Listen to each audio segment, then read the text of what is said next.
Hello everyone, কেমন আছো তোমরা সবাই? আশা করছি সকলে খুব ভালো আছো, সুস্থ আছো। আজকে তোমাদেরকে নিয়ে যাব উড়িষ্যার রঘুরাজপুর গ্রামে। রঘুরাজপুর গ্রামটি শিল্পীদের গ্রাম নামেও পরিচিত। এই গ্রামটি বিশেষ করে বিখ্যাত এখানকার পট্টশিল্পীদের জন্য এবং শ্রী কেলুচরণ মহাপাত্রের জন্মস্থান হিসেবে। কী এই পট্টচিত্র, কিভাবে তৈরি হয় পট্টচিত্র এবং এই পট্টচিত্রের কী বা বিশেষত্ব, সেই সম্পর্কে তোমাদেরকে আজকে সব কিছু জানাবো। এই গ্রামেরই একজন বিশিষ্ট শিল্পী ভাইয়ের সাথে আমার পরিচয় হয় এবং তার কাছ থেকেই আমি জেনে নিই সমস্ত কিছু। তোমাদেরকেও সেটা সরাসরি দেখাবো। পট্টচিত্রের দাম 50 টাকা থেকে শুরু করে প্রায় 50 লাখ টাকা পর্যন্ত হতে পারে। হ্যাঁ, তোমরা ঠিকই শুনছো, 50 লাখ টাকা পর্যন্ত। সাধারণত এই পট্টচিত্রগুলো বাইরেও এক্সপোর্ট হয়, বিদেশ থেকেও লোকজন এগুলো কিনে নিয়ে যায়। এগুলোর বিশেষত্ব এতই বেশি। এছাড়াও একটি বিশেষ দিনে জগন্নাথ মন্দিরে এই পট্টচিত্রের পুজো হয়। তোমাদেরকে সব কিছু ওই ভাইটির মুখ থেকেই শোনাবো। তাহলে ভিডিওটি দেখতে থাকো। আশা করি ভিডিওটি তোমাদের ভালো লাগবে, ইনফরমেটিভ লাগবে। ভিডিওটি ভালো লাগলে একটা লাইক করতে ভুলো না কিন্তু। তাহলে চলো সেই ভাইয়ের মুখ থেকেই সব কিছু শুনে নিই। उसी साइज 12,000 টাকা আছে, उसी साइज 8,500 টাকা भी আছে, उसी साइज 4,500 টাকা भी আছে। मेन काजल का डिटेलिंग का ऊपर डिपेंड करता है। और किलोग्राम तक स्टार्ट हो एগুলো মানে कितने रुपए से स्टार्ट होता है? 50 रुपीस से स्टार्ट होता है 2 लाख 2.5 लाख तक 50 रुपीस से। मेनली एগুলো की ये क्या होता है, एक्सपोर्ट होता है बाहर सिर्फ इंडिया नहीं, इंडिया का बाहर भी हम लोग एक्सपोर्ट करते हैं, जैसे फ्रांस, यूएस, जर्मन। और ये जो बना हुआ है जगन्नाथ भगवान का 24 बेस 24 इंटरनेशनल फ्लड जगन्नाथ। इसका प्राइस कितना है? ये 50 का है, 50।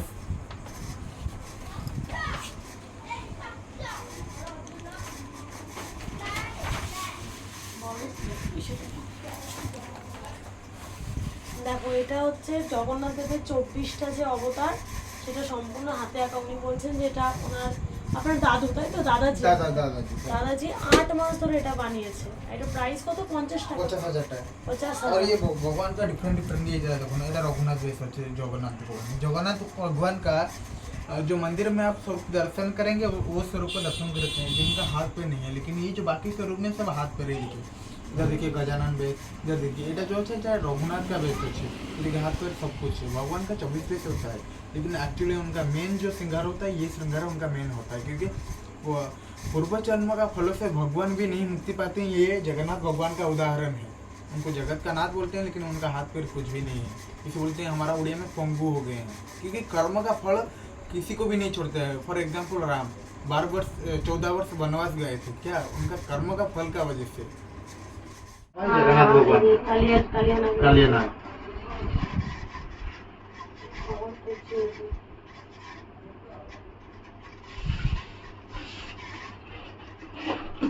ये देखो जगन्नाथ देव का 24 सोनार बेस।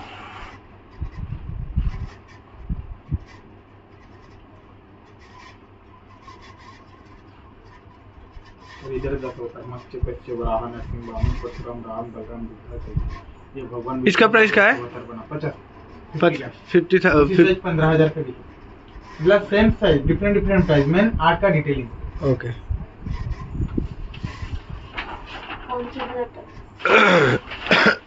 एक्सपोर्ट होता है ना? क्या एक्सपोर्ट होता है ना? एक्सपोर्ट होता है।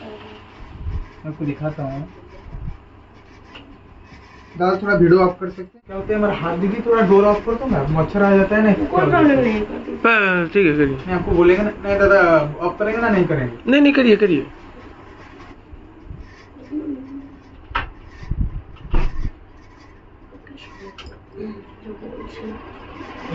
इसको बोलते हैं फोटो। इसका चित्र होता है, इसको बोलते हैं फोटो चित्र। और ये फोटो चित्र हम जो बनाते हैं, इनको सूती का साड़ी 1 2 3 इनको सूती का साड़ी।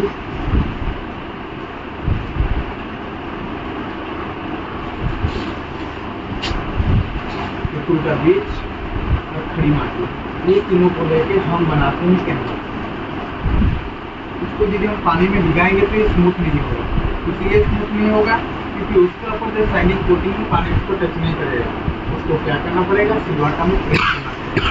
प्रेस करने से उसका ऊपर जो शाइनिंग कोटिंग है वो इस तरीके का निकल जाएगा। पंखा निकल जाने के बाद उसको एक दिन पानी में भिगो के रखना पड़ेगा। भिगो के रखने से ये जो बीज है ये स्मूथ हो जाएगा, मतलब सॉफ्ट हो जाएगा। सॉफ्ट होने के बाद उस बीज को सिलवट्टा में पीसना पड़ेगा। पीसने के बाद उस पेस्ट को एक मिट्टी का बर्तन लेकर उसको बॉइल करना पड़ेगा। बॉइल करने के बाद ये गोंद बन जाएगा। हमारे कैंपस का पहला प्रोसीजर गोंद मतलब आटा। सेकंड प्रोसीजर हम जो कपड़ा यूज करते हैं, दीदी ये जानते हैं ये कौन सा कपड़ा है? देखिए हाथ में लेके तीनों कपड़ा देखिए सेम कपड़ा है, लेकिन देखिए कौन सा कपड़ा है बता सकते हैं? सूती साड़ी। सूती साड़ी।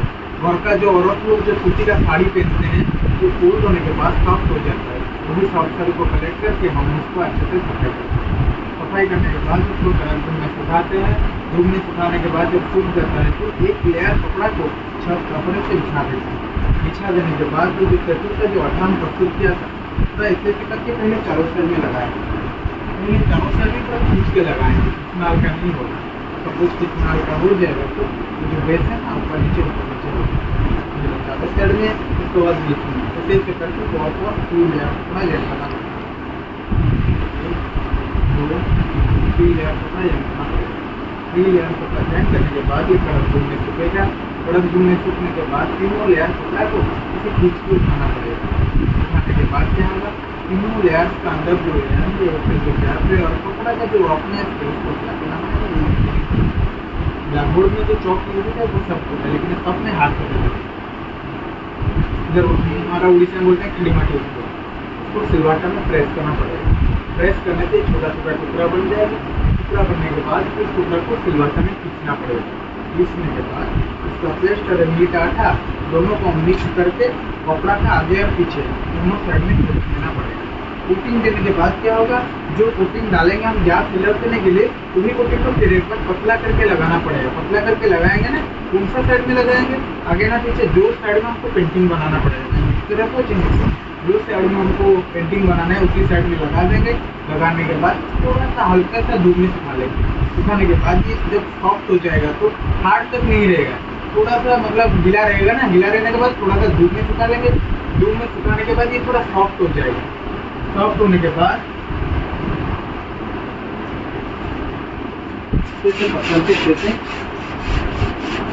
मिक्साई करना पड़ेगा। मिक्साई करने से वो रफनेस मिल जाएगा और तीनों लेयर का अंदर जो लेयर है उसका जो गैप है वो भी फिल हो जाएगा। ये बन जाए हमारा हाथ का बना हुआ। उसके ऊपर जो चित्र होता है तो उसको बोलते हैं पटचित्र। और पटचित्र का मेन खासियत है ये जगन्नाथ मंदिर में पूजा पाते हैं और पटचित्र का कुछ भी खासियत नहीं। ये तीनों लेयर के जॉइन करने से सभी चित्र पेंटिंग है, सफेद इस तरह पेंटिंग होता है। तो सफेद नहीं, ये तो दोनों साइड में सब है, लेकिन पेंटिंग उस साइड में होता है।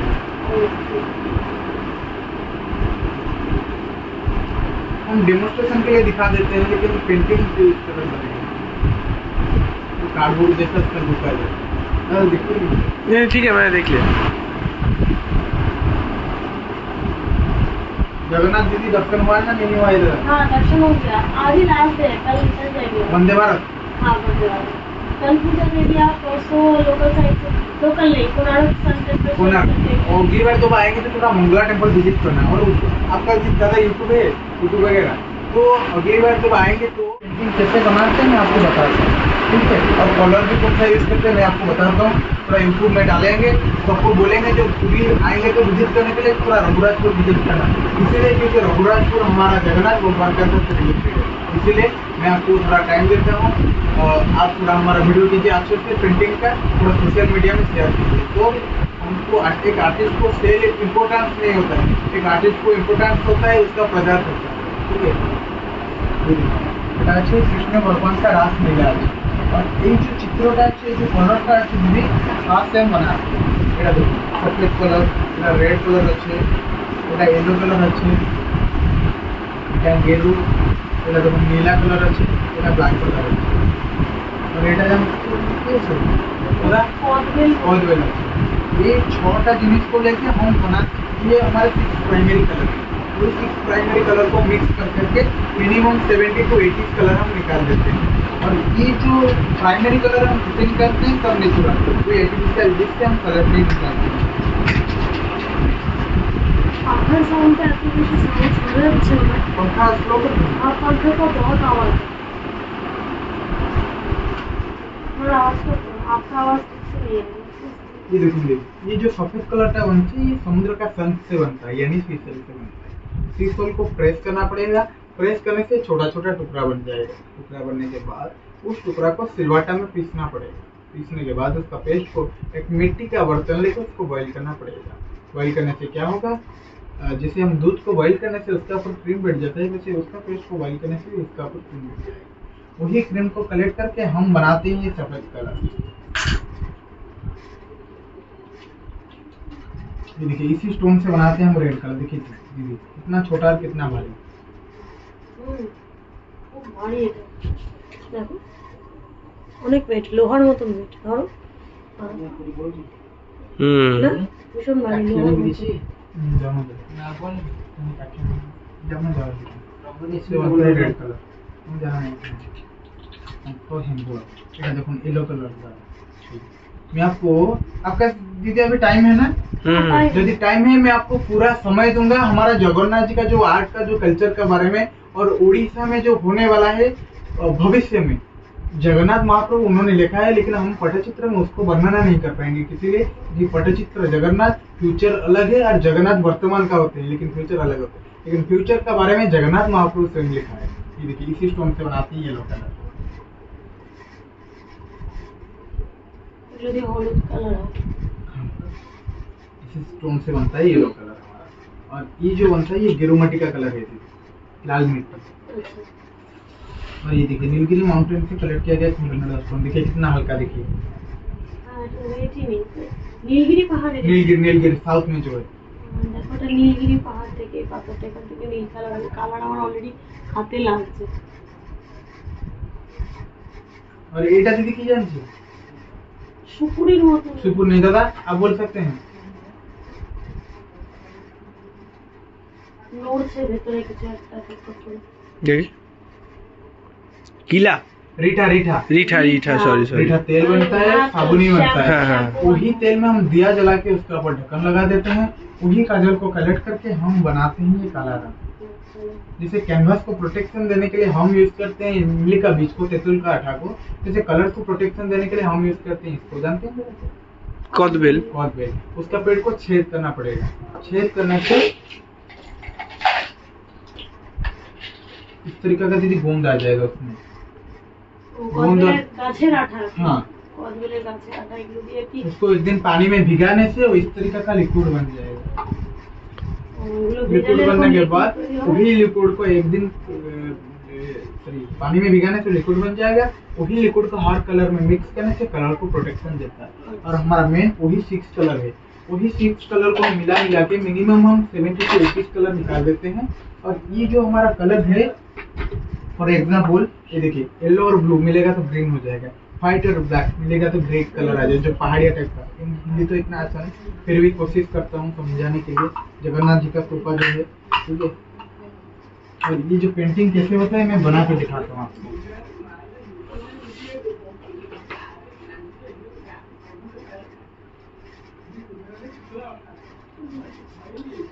और ये कैसे बनता है मैं आपको बना के दिखाता हूँ।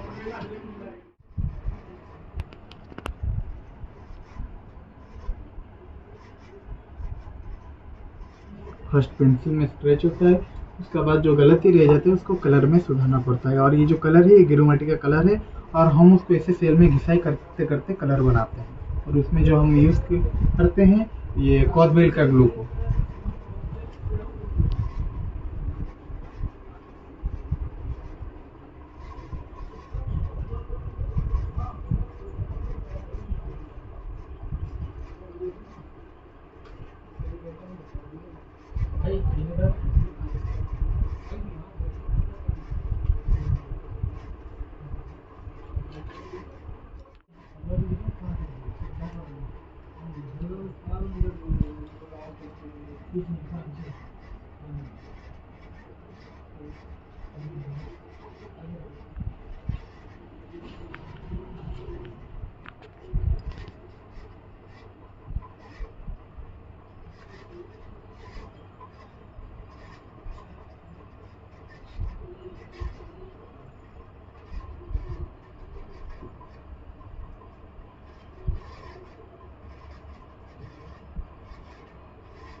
फर्स्ट पेंसिल में स्क्रैच होता है, उसका बाद जो गलती रह जाती है उसको ऐसे कलर में सुधारना पड़ता है। और इस कलर का खासियत क्या होता है, ये देखिए सूखने के लिए टाइम नहीं लगता। देखिए पेंसिल का स्क्रैच चला है मेरा हाथ में, लेकिन कलर जैसा ही वैसा है। ये हमारा कलर का खासियत है। और अभी भी जो ग्लेजिंग कर रहा है 50 साल 100 साल बाद भी उसका ग्लेजिंग ऐसे ही आएगा, कलर कभी फेड नहीं होगा। ये हमारा कलर का खासियत है। और अभी दीदी आप थोड़ा ट्राई करें, पूरा स्टोरी बना हुआ है, एक गाथा जिसको ये भी देखिए राधा कृष्ण का छंदा, जो छंदारा जिसको बोलते हैं यार, इधर उनका पूरा गाथा बना हुआ है।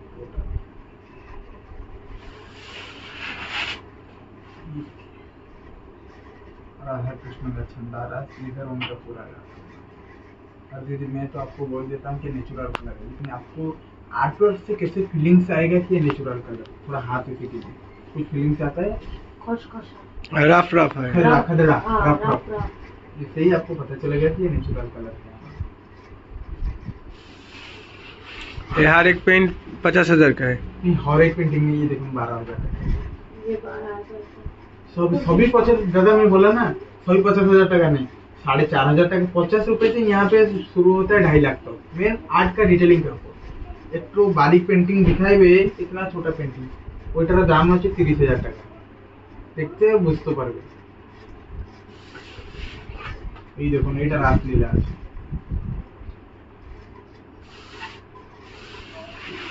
এই দেখুন এইটা भी रासलीला আছে। एक साल में दीदी 365 दिन होता है। अब जिस विग्रह को अभी दर्शन किया, उस विग्रह को आप 350 डेज दर्शन करेंगे, मतलब 350 दिन दर्शन करेंगे। और बाकी जो 15 दिन होता है, महाप्रभु का एक स्नान यात्रा होता है। स्नान यात्रा के बाद महाप्रभु गजानन का स्वरूप धारण करते हैं। गजानन स्वरूप धारण करने के बाद महाप्रभु को बुखार आते हैं, मतलब जैसे हमको बुखार स्वरूप होते हैं, वैसे ही भगवान को, हमको हर साल नहीं है कि हर साल हमको होता है, लेकिन भगवान को हर साल बुखार होता है। और भगवान हर साल अज्ञातवास में जाते हैं, जिसको इंग्लिश में बोलते हैं क्वारंटाइन। तो भगवान जो अज्ञातवास में चले जाते हैं, तो 15 दिन के लिए रत्न सिंहासन खाली नहीं रहता है। इसीलिए खाली नहीं रहता है क्योंकि जो लोग, जो दर्शनार्थी जो भक्त है, जो लोग आते हैं दर्शन करने के लिए, तो वो क्या दर्शन करेंगे, वो आते हैं हमारा पटचित्र का भगवान को दर्शन करते हैं। लेकिन पटचित्र का भगवान कौन सा स्वरूप में पूजा पाते हैं? पटचित्र का भगवान जगन्नाथ का स्थान में श्री नारायण देव, बलभद्र का स्थान में अनंत वासुदेव और सुभद्रा का स्थान में माता भुवनेश्वरी देवी, ये स्वरूप में भगवान 15 दिन के लिए पूजा पाते हैं। हाँ, এটা দেখুন, এটা জগন্নাথ দেব আছে উপর, নিচের দিকে শ্রী নারায়ণ দেব, উপর দিকে বলভদ্র, নিচের দিকে অনন্ত বাসুদেব, উপর দিকে सुभद्रा আছে और নিচের দিকে भुवनेश्वर का अधिष्ठात्री देवी माता भुवनेश्वरी देवी को गौरी बुलाते हैं, स्वयं पार्वती। ভগবান যখন 15 দিনের জন্য জ্বরে অসুস্থ থাকেন, সেই সময় আর কি এই যে নিচের পটচিত্রটা, এটাকে পুজো করা হয়। হ্যাঁ, এটা দেখুন, এটা রাধা কৃষ্ণের রাসলীলা, 5 মাস का आर्ट।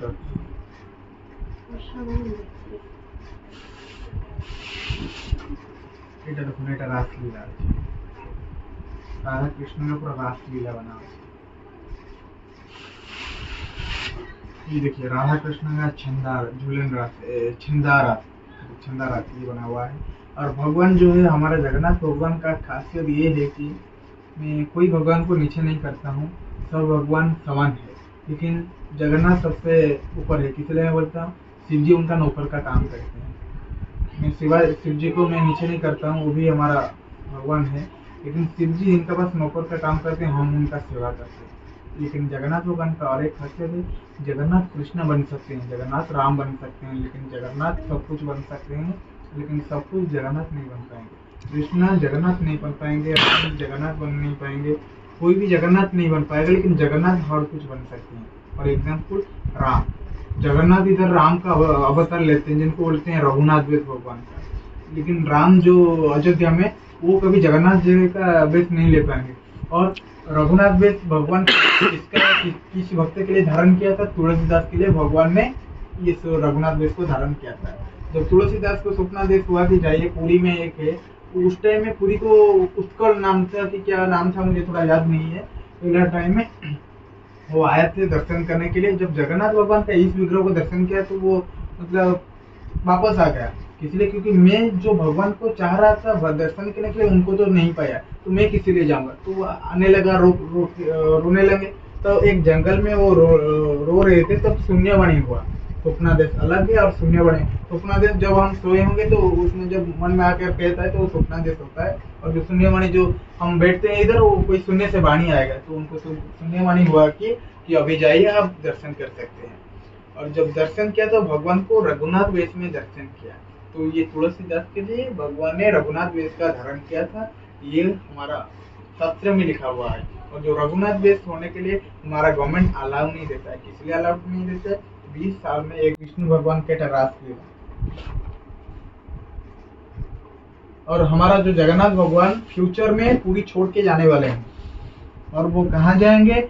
कटक डिस्ट्रिक्ट का एक छतिया बट है। और उधर जब जाएंगे तो छतिया बट से जितना हमारा छतिया बट है और एक झाड़ेश्वर महादेव है। और जो झाड़ेश्वर महादेव है वो कभी भी उनका पास नमक नहीं पड़ता है प्रसाद में। देखिए लोकनाथ गए हैं, जो कोई भी मंदिर देखिए सॉल्ट उसमें डालते हैं। लेकिन वो मंदिर में झाड़ेश्वर महादेव, उस मंदिर का नाम है झाड़ेश्वर, लेकिन वहां पे कभी भी नहीं नमक नहीं डालते हैं। और नमक कौन सा दिन पड़ेगा? जिस दिन जगन्नाथ भगवान मतलब पूरी छोड़ के झाड़ेश्वर धाम जाएंगे। कैसे पता चलेगा कि वो जाएंगे बैरी मतलब छतिया को? तो जगन्नाथ में हो और जगन्नाथ में हो, वो हिंदी पता नहीं, मैं आपको बोल देता हूँ उड़िया में। आप जानते होंगे कि नहीं जानते पता नहीं, लेकिन नमक पड़ जाएगा क्या? प्रसाद में। जो प्रसाद में पड़ जाएगा तो तब आपको पहले उनको पता चल जाएगा कि भगवान आज आने वाले हैं, इसलिए प्रसाद में नमक पड़ जाएगा। नमक पड़ने के बाद वो जो आएंगे लेने के लिए, आपका एक कोलकाता का एक सियालदा एक स्टेशन है, रेलवे स्टेशन। सियालदा में एक ट्रेन पड़ा हुआ है। सियालदा स्टेशन गए हैं ना? नहीं गए? हाँ, हम तो बस ही आए हैं। हर रोज जाते हैं। सियालदा में एक ट्रेन है ना, पता नहीं है? सियालदा में एक ट्रेन है, वो ट्रेन चलता नहीं है। और वही तो ट्रेन को लेके आएंगे रूसियन पीपुल। रूसियन पीपुल कौन है? फॉरेनर्स लोग। हम लोग जो हमारा भाषा में बोलते हैं फॉरेनर, और शास्त्रीय भाषा में बोलते हैं त्रिजटा का वंशज, विभीषण का बेटी का वंशज है वो। विभीषण का बेटी, त्रिजटा का वंशज। वो आएंगे जगन्नाथ महाप्रभु को लेने के लिए। जब लेने के लिए आएंगे तो दर्शन करके लखेमाड़ा सुवर्ण दे देंगे। कितना पता नहीं, शास्त्र में लिखा हुआ है। जब जगन्नाथ त्रिजटा का वंशज जब दर्शन करेंगे तो भगवान को लखेमाड़ा सुवर्ण दे देंगे। सुवर्ण देने के बाद भगवान को लेके चले जाएंगे। हाँ, लेके जब ट्रेन में चले जाएंगे तो यहीं से 100 किलोमीटर जब बैरी स्टेशन का पास हो जाएंगे तो इधर एक बेड़ी हनुमान गए हैं ना? नहीं, बेड़ी हनुमान किस लिए करते हैं? बोलते हैं उनको, पहले बेड़ी हनुमान नहीं थे, पहले हनुमान थे। जब हनुमान तो किसी का भी भक्त नहीं, जगन्नाथ जी का भक्त नहीं, कृष्ण भक्त नहीं, किसका भी भक्त नहीं, वो सिर्फ राम भगवान का भक्त होता है। जब अयोध्या में फेस्टिवल होता था तो ये चले जाते थे। जब चले जाते थे तो ये समुद्र आ जाता था। तो इसीलिए भगवान ने सोचा कि भक्त लोगों को बहुत परेशानी होता है, तो भगवान ने उनका पाँव में बेड़ी बांध कर रखी। इस दिन से बेड़ी हनुमान नाम से वो ये किया। और जो समुद्र इधर है वो जगन्नाथ जी का वजह से नहीं, वो हनुमान जी का वजह से है। यदि हनुमान जी चले जाएंगे तो तब ये सब समुद्र आ जाएगा। और जब जगन्नाथ महाप्रभु जाएंगे तो वहीं से 100 किलोमीटर एक बैरी स्टेशन के पास हो जाएंगे। इधर जो बेड़ी हनुमान है, 3 जंप में इंजन का ऊपर बैठ जाएंगे। जब इंजन के ऊपर बैठ जाएंगे तो इंजन चूर्ण विचूर्ण हो जाएगा। विचूर्ण होने के बाद भगवान अंतर्ध्यान हो जाएंगे। अंतर्ध्यान होने के बाद कहाँ पे पूजा पाएंगे? गुप्त में पूजा पाएंगे। मैं ढूंढूंगा, आप ढूंढेंगे, कोई ढूंढने का पाएंगे नहीं, सिर्फ भक्त लोगों को पता होगा कि वो भगवान कहाँ पे है। और जब जाएंगे तो जो पाएंगे नहीं, उसका बाद वहीं से शुरू होगा कल्कि भगवान का यात्रा। और इधर जो है अंतर्ध्यान होने के बाद जो छतिया बट का बारे में बात करते हैं, उधर उसका खासियत क्या है? अभी जो मंदिर में जो दर्शन किया इस रूप में, पहले बड़ा भाई, उसका बाद बहन, उसका बाद साना मतलब छोटा भाई। लेकिन वहाँ पे क्या अलग है? पहले बलभद्र, जगन्नाथ, उसका बाद बहन सुभद्रा, इससे वहाँ पे पूजा पाते हैं। और मेन खासियत है कल्कि भगवान उधर का, उनको डायरेक्ट आप दर्शन नहीं कर सकते हैं। चाहे ब्राह्मण हो, चाहे क्षत्रिय हो, जो कुछ हो, आपको डायरेक्ट वो दर्शन करने के लिए नहीं मिलेगा। आपको मिरर के पास में दर्शन करने के लिए मिलेगा। उनका आगे कोई भी नहीं जाता है। ये मंदिर का खासियत है। और हमारा जगन्नाथ मंदिर में जितना कारुकार्य है, मतलब जितना जो काज है पत्थर का, उससे डिटेलिंग काम छतिया बट में अभी भी है वो मंदिर। अभी भी है मंदिर वो। यहाँ से 100 किलोमीटर दूर एक बैरी स्टेशन, शायद जो वंदे भारत जो ट्रेन में जाएंगे ना, वही रास्ता में एक आएगा, उसका नाम है क्या? बैरी स्टेशन से 6 किलोमीटर दूर वो मंदिर। वहीं पे भगवान जाकर पूजा पाएंगे। पूजा करने के बाद भगवान का मेन मतलब मकसद रहेगा शिव जी को ये करना, मुक्त करना। और शिव जी कहाँ पर है? बंदी में, मक्का मदीना में है। और मक्का मदीना में मुसलमानों ने उनको बंधन करके रखा है। और कल्कि भगवान तो कटक डिस्ट्रिक्ट का संबड़ गांव में जन्म लेंगे, एक हरिजन ये में। हरिजन मतलब हमारा उड़िया में बोलते हैं हरिजन, और सरकार इसको कहते हैं एसी कास्ट। हाँ, एसी कास्ट जो गांधी जी ने जिनको अपलिफ्ट किया था, हरिजन संप्रदाय। हरिजन, उन्होंने जो जगन्नाथ भगवान वही संप्रदाय में जन्म लेंगे, हरिजन। सनातन धर्म लेकिन छोटा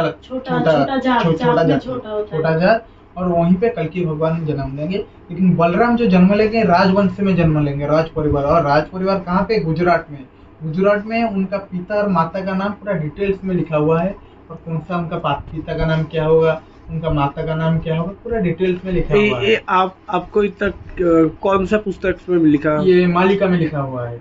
और जो मालिका लिखा हुआ है कोई आम आदमी नहीं लिखा है, स्वयं जगन्नाथ महाप्रभु ने लिखा हुआ है। मालिका वो पुस्तक हमें कहाँ से मिल सकता है? आपको नेमाल में मिल जाएगा।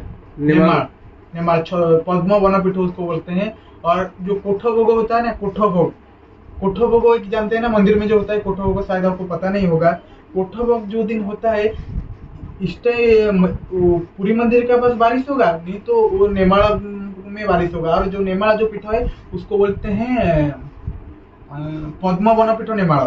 पद्म वन इसीलिए बोलते हैं क्योंकि ब्रह्मा जी जब पहले आए थे, उतरे थे धरती को, तो वही जो प्लेस था वही प्लेस में उतरे थे, तो उसका नाम था क्या, पद्म वन पीठ। और जो अच्युतानंद जो महापुरुष है, पहला जगन्नाथ भगवान का नेचुरल नाम वो नहीं है, नेचुरल नाम अलग कुछ है, मेरा थोड़ा याद नहीं है क्या, परिडा एक होता है उनका। लेकिन उन अच्युत जो नाम है वो एक मुसलमान का नाम है। लेकिन वो एक अच्युतानंद और एक मुसलमान एक अच्छा सा दोस्त थे। तब ये मुसलमान दोस्त का पत्नी ने बोला कि थोड़ा आपका क्या जो साथी को बुलाइए, थोड़ा हमारा घर में खाना पीना खाएंगे।